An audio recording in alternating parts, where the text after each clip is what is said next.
Hey, what's up guys, and welcome to Let's Play Donkey Kong Country. I'm Dave of Dave Control, and I got lots of things to talk about as we do Donkey Kong Country. I'm going to talk about some development history of the game, also of the original Donkey Kong, because I don't know if I'm ever really going to play it, as Donkey Kong was so important to Nintendo. It's kind of fun to talk about, as well as some gameplay stuff and some of my own personal asides, I guess, with Donkey Kong Country, like the Blockbuster Gaming Tournament and stuff like that.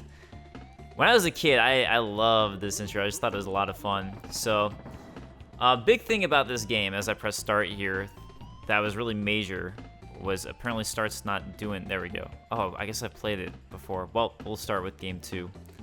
One player, son. So, plot of the game is, as we start out, is basically just that your banana hoard has been stolen. Because if I go here, it's like, hey, where's my bananas? No, it's so upsetting. Damn it. Life is so hard when your banana hoard is gone. So one of the things that really stood out at the time with this game is the graphics. And now, I still think they look fine now, and they look good, but back then it was just insane. These were hugely good graphics for the time. So the 3D look and feel of the game was something that was only able to be achieved around the time it actually came out for the Super Nintendo, and the graphics were so good for it that people thought it was a next-gen game when it first came out and was first revealed. So that's just how good they were, that people were like, wait, is this a game for another system? What's going on here? Also, why isn't this thing breaking? I guess you can't break these things with this ground stomp. Oh, I guess that's just shading from the palm tree. I thought it was a ground pound spot. So actually, the ground pound came from Shigeru Miyamoto. This thing right here that I'm doing, that was Shigeru Miyamoto. I think, because they said the Donkey Kong slap, and I don't think it's referring to them switching spots for who plays Diddy Kong and Donkey Kong. So I'm pretty sure it's related to that slap. Actually, I think I goofed up. I think you can get up there somehow by jumping on someone, I think. Well, whatever. There's probably nothing up there. Tons of secrets in this game, too. There's difference between Diddy and Donkey Kong. So Donkey Kong can actually kill these guys, where if you're Diddy Kong, he bounces off and it doesn't hurt them, as you can see right there. So, but Diddy Kong's a little bit faster, so a lot of people tend to like playing as Diddy Kong more, from what I've been able to tell. I don't think there's any secrets relating to this here. Oh, God. Okay. Well, there's an easy way to tell, which is why I went back up here.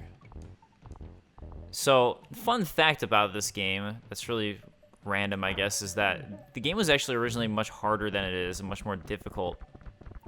And so Rare developed this game as opposed to Nintendo, and Nintendo took a look at it and was like, hey, you need to make this easier so more people can play the game and it's more accessible. As there were already tons of secrets in the game, like this one that I just found, and they felt that players who were better at the game would be satisfied enough with all the secrets that they didn't need to have the game be so challenging. So yeah, that's why the game is, I guess, a lot of people find the game challenging regardless, but they actually made it easier. I'm gonna go with ostrich. So I always jump when I see the thing that's right before what I need to hit. So if I see a frog, that's when I know to jump. So I see frog, jump. And that's how I've always been able to tell the timing of this stuff. So, whoops, shit.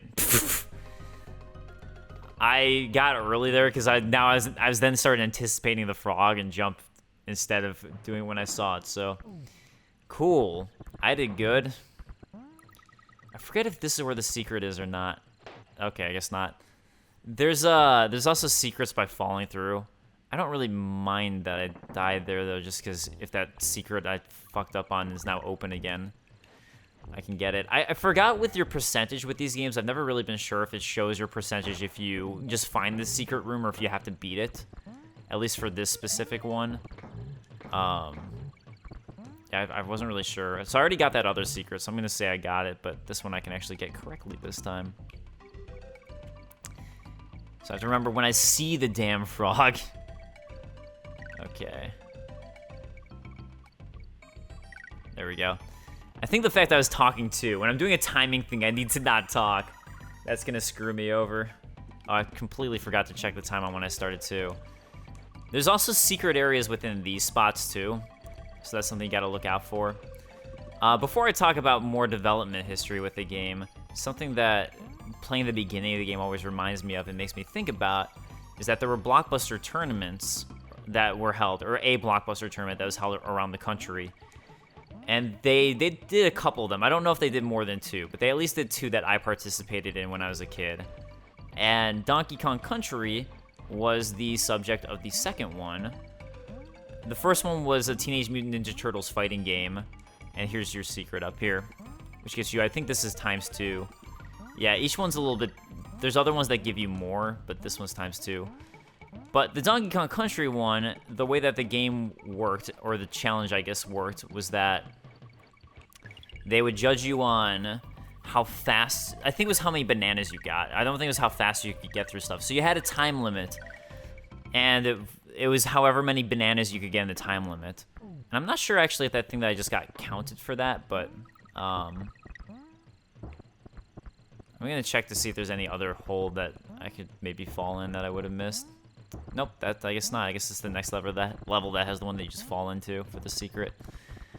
There's also some that have secrets like where you jump on top of this thing, so I'm gonna double check that too. Just because. Nope, guess it's not here. Oh, there was a secret up there though. Oh, and there. What do you know? Give me the bananas. What?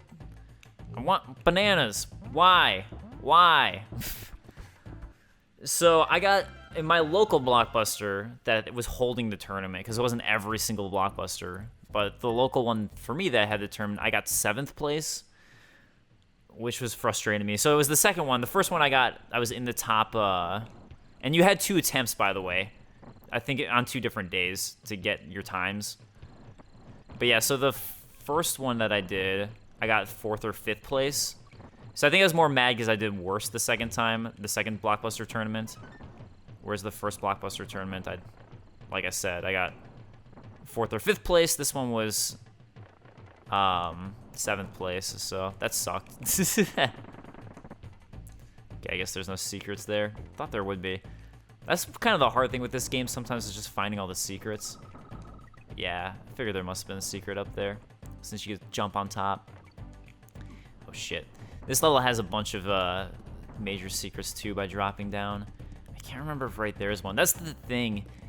There's a lot of secrets in this game that don't really have indicators, and that to me is what I feel like makes it hard, is without having that indicator. So another thing too with this game is there's a rumor that Shigeru Miyamoto hates Donkey Kong Country, or didn't like it very much. And the quote comes from EGM, I think. Oh, that wasn't the one. See, I knew there was a drop there, but there's no indicator as to where it is. So it's sort of just a luck thing. Or not luck, I guess just like attempts and trying over and over again. Which honestly really isn't that good of game design. You kind of want to make some indicator, but it's okay. I still enjoy it. I don't mind. I'm just saying objectively, I would say it's really not good game design, even though I don't particularly mind having something like this, which is really a true secret when you think about it. There it is. See, like, what was the indicator there that's how I fell? Unless you look down and find those bananas, there's really no way to know.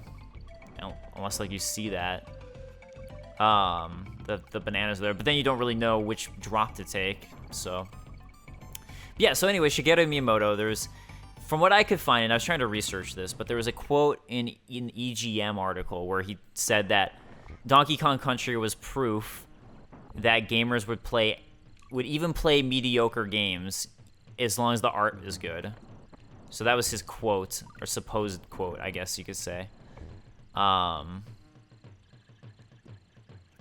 then in a more recent article, around 2010 with IGN, when they were talking about Donkey Kong Country Returns, he was quoted telling IGN, "Hey, just to clear the waters, there seems to be a rumor about me saying that I didn't like Donkey Kong Country, and that's not true. I actually worked on Donkey Kong Country," and here, this is the barrel I was looking for before. He was like, "I actually worked on Donkey Kong Country, yo." All right, I'm gonna be quiet so I can make sure I find this thing. All right, it's this one. And I was looking into how much he did. So apparently, like I said, he worked on that ground slam thing, or the ground pound. But outside of the ground pound for Donkey Kong Country, there's not much else I could find that he worked on, or that he was credited with working on. But in that same article with EGM, he told them that he actually emailed the team at Rare pretty much daily, and they would email back and forth about things. So, I don't know. I don't know the exact amount, but according to Miyamoto himself, he was on like daily with them talking about stuff. And I know like the look and feel of the game he influenced as well, and that's from different articles where he had a say in it, a strong say in the way it looked and felt. So, I don't know. As far as the rumor about him disliking the game, I'm going to say at the moment, possibly debunked. What incarnation do you want? In jungle hijinks, stick to the treetops to earn extra lives. I was told that if you bounce on 8 consecutive baddies, you'll get an extra life. It's been nice talking to you guys. Oh, I actually didn't even know that. Oh, that's right. You can't save from him. He just gives you advice and tells you stuff. Yeah, so Cranky Kong's supposed to be the original Donkey Kong, which is fun, even though Donkey Kong looks like him. And Diddy Kong, actually, fun little story about Diddy Kong. So Diddy Kong was originally supposed to be Donkey Kong Jr. That was the way that the artists, or like they were trying to make him look. So it was like, okay, we'll make Diddy Kong be Donkey Kong Jr. And Nintendo saw it, and it might have been Miyamoto, but I think it was Nintendo in general, saw Diddy Kong and the way he looked, and they were like, yeah, he looks way too different from Donkey Kong Jr. to be Donkey Kong Jr. Either change the way he looks or don't make him Donkey Kong Jr. So they're like, okay, and they liked the way that he looked, and they kind of thought that Donkey Kong Country should feel like its own property outside of Donkey Kong. So they decided to just go ahead and make it its own thing and not have it be Donkey Kong Donkey Kong Jr. Also, another fun fact about Diddy Kong is that Diddy Kong's original name was Dinky Kong, which is way stupider, so I'm glad they changed it to Diddy Kong. But apparently the reason they changed it to Diddy Kong was actually for legal reasons. Apparently, I don't know what exactly, I don't know what Dinky Kong would have been. That's something I just don't know. And I'm kind of curious about what was Dinky Kong. Oh shoot, I think one of these also is a secret. Or there's something like this where there's a secret there. I like playing as Diddy Kong just because Diddy Kong holds the barrel sideways, whereas Donkey Kong holds it over his head. And there tends to be a lot of enemies that you have to try to go under with a barrel, and just Donkey Kong can fuck that up. Other than that, I don't really care who I play as. Donkey Kong can be good just for killing enemies. But yeah, Diddy Kong is good, like I said, just for that one reason. Sorry, I was gonna say the name. I was gonna talk about that again. Man, there's so many secrets, guys. It's crazy. Crazy how many secrets there are. I don't care about getting all the bananas. That's fine. But imagine if it was just Dinky Kong. Just a random fun fact for you guys. So when I was playing the Blockbuster Tournament, I definitely got further than these levels. I always end up getting to the water level, and I think I would just get past the water level, but the water level was always the one I struggled with the most, because I ended up more speed running it when I was playing it, because I kind of just figured like, okay, the more levels I go through, the more bananas I might end up getting, so I would just sort of speed run it. And while I'm talking about, we're gonna do this level too. Yeah, I don't really know. Like, if it was better for that specific Blockbuster challenge to have, if I should have been just trying to go to bonus stages, because I would go to bonus stages and all that, because they usually had a lot of bananas. But what it was better to focus on, you know? I didn't know. So I don't remember where all the secrets are in a lot of these levels. So a lot of it to me, especially if you're playing a water stage, is just rubbing up against the walls, because that's where the secrets tend to be. It's like, okay, if I rub up against some walls, there's gonna be a secret somewhere. Like right here, for example. I don't really know if this even counts as a secret, like, bonus stage area for getting the full percentage in the game or not. And that's kind of something I wish I knew for Donkey Kong Country. I think it's something they actually fixed and corrected for Donkey Kong Country 2, and then 3 as well, where there's an indicator to show you if you fully beat the things and got on the percentage, and Donkey Kong Country 1, as far as I know, does not have any such indicator, which is really annoying to me. Other than that, this is actually my favorite of the Donkey Kong Country games. I love Donkey Kong Country Returns as well. I think for me, the order of original... So I haven't really thought too much about where Donkey Kong Country Returns places for me as far as my favorite Donkey Kong Country games. But as far as the originals go, everyone's favorite is Donkey Kong Country 2. But for me, it's always been Donkey Kong Country 1, then Donkey Kong Country 3. And 2 is actually my least favorite of the games. So I guess I'm in disagreement with the vast majority of people as far as the placement goes. I mean, I like all of them, but yeah, 2's always been my least favorite.